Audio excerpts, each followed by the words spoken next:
बहुत बड़ा डाउट है, और जो नए इंस्टॉलर होते हैं वो एक बहुत बड़ी गलती, टेक्निकल फॉल्ट कर बैठते हैं कि सोलर प्लांट के एसीडीबी साइड, जिसमें आपका मेनली एसीडीबी या स्विच गियर कंपोनेंट होता है, उसकी अर्थिंग, और डीसी साइड की अर्थिंग, डीसी साइड का सोलर प्लांट में आपके इन्वर्टर्स होंगे, डीसीडीबी होगा, आपके सोलर मॉड्यूल होंगे, उसकी अर्थिंग कॉमन कर बैठते हैं। ये एक बहुत बड़ी मिस्टेक है जिसको आपको कभी भी नहीं करना है, ठीक है। आपको हमेशा अपने सोलर पावर प्लांट के एसी साइड की अर्थिंग अलग करनी है, और डीसी साइड की अर्थिंग बिल्कुल ही सेपरेटली एसी साइड से अलग करनी है। तो ये इस चीज का आपको हमेशा ध्यान देना पड़ेगा। अच्छा, ये तो होगी भाई एसी साइड अलग करनी है और डीसी साइड अलग करनी है, लेकिन कई घरों में तो ऑलरेडी कुछ अर्थिंग होती भी है, कई लोग करवा के भी रखते हैं, क्या उनके साथ इसे जोड़ा जा सकता है? देखिए, अगर आपके घर में पुरानी ऑलरेडी अर्थिंग है, तो वो अर्थिंग की गई है आपके घर के एसी सिस्टम को प्रोटेक्ट करने के लिए, ठीक है। तो बेहतर तो ये होगा कि जब भी आप एक ग्रिड कनेक्टेड सोलर लगा रहे हैं, तो ये चीज आप ध्यान में जरूर रखिएगा कि आपकी नेट मीटरिंग अप्रूव होने से पहले आपके डिस्कॉम की तरफ से किसी न किसी का साइट सर्वे वहां पे जरूर होगा, और नेट मीटरिंग अप्रूव होने से पहले आपको एक साइट की टेक्निकल रिपोर्ट सबमिट करनी पड़ती है, जिसमें आपके डिस्कॉम के जो लोकल जूनियर इंजीनियर हैं वो आपसे अर्थिंग पिट की वैल्यू जरूर मांगेंगे। तो जस्ट इन केस अगर आप अपने सोलर प्लांट का एसी साइड उस कॉमन अर्थिंग में आप कनेक्ट करवाने जा रहे हैं, तो किसी भी अपने लोकल इंस्टॉलर से या इलेक्ट्रिशियन से आप बोलें कि आप मेरी अर्थिंग पिट जो या तो मैंने नई बनवाई है या तो मेरे घर की अर्थिंग पिट है, प्लीज आप इसकी अर्थिंग वैल्यू चेक करके आप मुझे दे दो, ताकि मैं इसमें सेफली अपने सिस्टम को कनेक्ट कर पाऊं। लेकिन बेहतर तो ये रहेगा कि आप अपने सोलर पावर प्लांट के लिए एक सेपरेट एसी अर्थिंग करवाएं। अच्छा हिमांशु जी, आप ये जो वैल्यू की बात कर रहे हैं, ये रेजिस्टेंस वाली बात आ गई शायद, हाँ? तो ज़रा इसको Correct. और इलेबोरेट करके बता देंगे कि भाई आखिर इसमें क्या चेक करना होता है, क्या रेजिस्टेंस होना चाहिए और क्यों इसकी ज़रूरत है? देखिए, अर्थिंग पिट हम लोग इसलिए बनाते हैं ताकि हमारे सिस्टम का जो फॉल्ट करंट होता है, सिस्टम का फॉल्ट करंट, और अगर आकाशीय बिजली उस पर लाइटनिंग स्ट्राइक होती है, तो वो सब कुछ जाके अर्थ में अब्जॉर्ब हो जाए। टेक्निकल लैंग्वेज में कहा जाता है कि जो हमारे अर्थ का पोटेंशियल होता है वो जीरो होता है, और बड़े से बड़ा सर्ज या फॉल्ट हो या फ्लो ऑफ करंट हो, वो अर्थ पिट में जाके एब्जॉर्ब हो जाता है। लेकिन वो तभी पॉसिबल होता है जब आपके जो अर्थिंग पिट होती है उसकी resistance as per bureau of Indian standard 5 ohm से कम होती है। अगर 5 ओम से कम होती है तभी माना जाता है कि आपकी अर्थिंग जो है इंडियन स्टैंडर्ड्स के अकॉर्डिंग प्रॉपर है, और अगर कहीं पे भी हैवी सर्ज या हैवी फ्लो ऑफ करंट होगा तो वो बहुत ही स्मूथली उस अर्थिंग पिट में एब्जॉर्ब हो जाएगा। तो इस चीज को चेक करने के लिए हमारे पास एक इक्विपमेंट होता है, अर्थ टेस्टिंग इक्विपमेंट, जो कि डिजिटल और एनालॉग दोनों आता है। तो उसको चेक करने का एक पूरा प्रॉपर प्रोसेस होता है, और उसी के थ्रू हम ये वैल्यू निकाल के अपने डिस्कॉम एजेंसी को भी सबमिट करते हैं कि हमने एक सोलर प्लांट लगाया है, और जो भी अर्थिंग हमने एसी और डीसी साइड की है उसकी ये इतनी वैल्यूज है।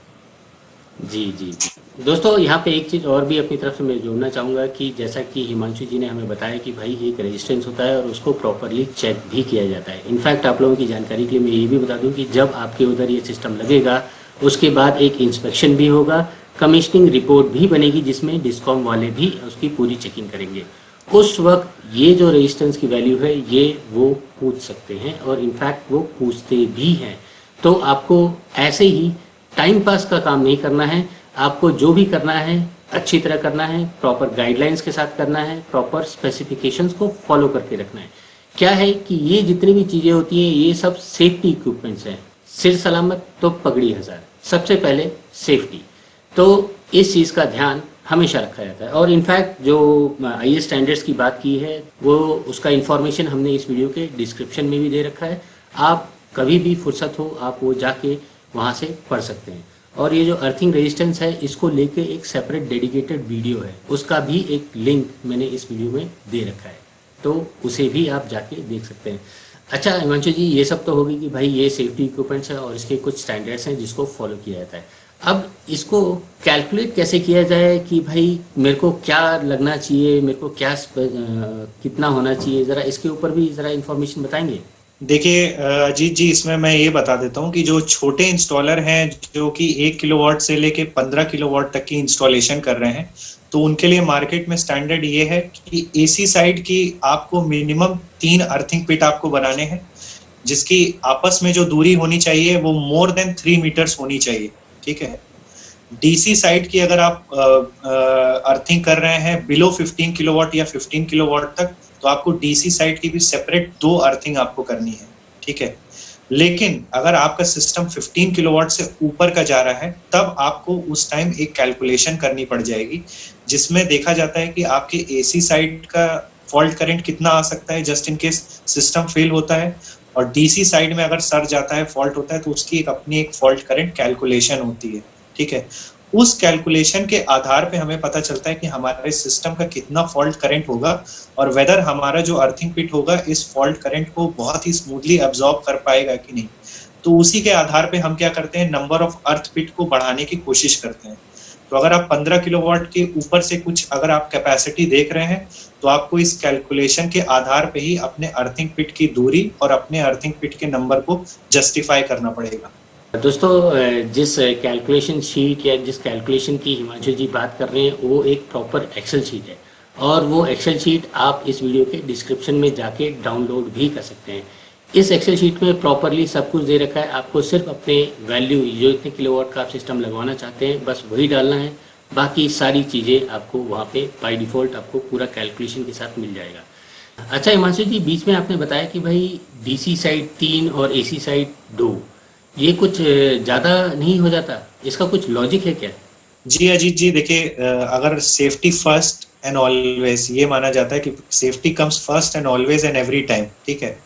तो गुड प्रैक्टिस में ये माना जाता है कि हमेशा आपके पास सेफ्टी इक्विपमेंट एक बैकअप में होना चाहिए। इसीलिए 2 मिनिमम अर्थिंग तो आपको करनी ही करनी है, जस्ट इन केस अगर आपकी एक अर्थिंग पिट फेल हो जाती है किसी रीजन की वजह से, उसके अंदर रस्टिंग आ गया या पानी भर गया या टैंपरिंग हो गया, तो दूसरी अर्थिंग इंटैक्ट रहती है हैवी सर्ज को अब्सॉर्ब करने के लिए। तो एसी साइड की आपको मिनिमम 2 अर्थिंग तो करनी ही करनी है अगर आप एक प्रॉपर सेफ्टी चाहते हो अपने सोलर पावर प्लांट की, और उसी तरीके से डीसी साइड के लिए भी आपको प्रिकॉशन लेना है during the time of earthing.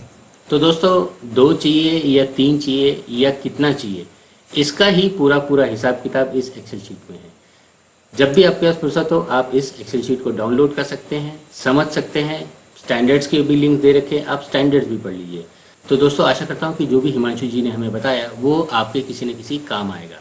अगर आपके मन में अभी भी कुछ डाउट है तो आप हमें इस वीडियो के कमेंट सेक्शन में लिख दीजिए, हम आपके उस डाउट को क्लियर करने की ज़रूर कोशिश करेंगे। इनफैक्ट आप हमारे लाइव क्वेश्चन आंसर सीरीज़ जो कि हम हर थर्सडे को शाम को 6 बजे इसी चैनल के ऊपर करते हैं, आप वहाँ पे भी जुड़ के अपने क्वेश्चंस का आंसर पा सकते हैं। तो हिमांशु जी, हम एक और बार आपका धन्यवाद देते हैं कि आप हमारे चैनल के ऊपर आए, हमारे दर्शकों के साथ इतना वैल्यूएबल इन्फॉर्मेशन शेयर किया। दोस्तों, एक और जानकारी शेयर करना चाहता हूँ कि हिमांशु जी का भी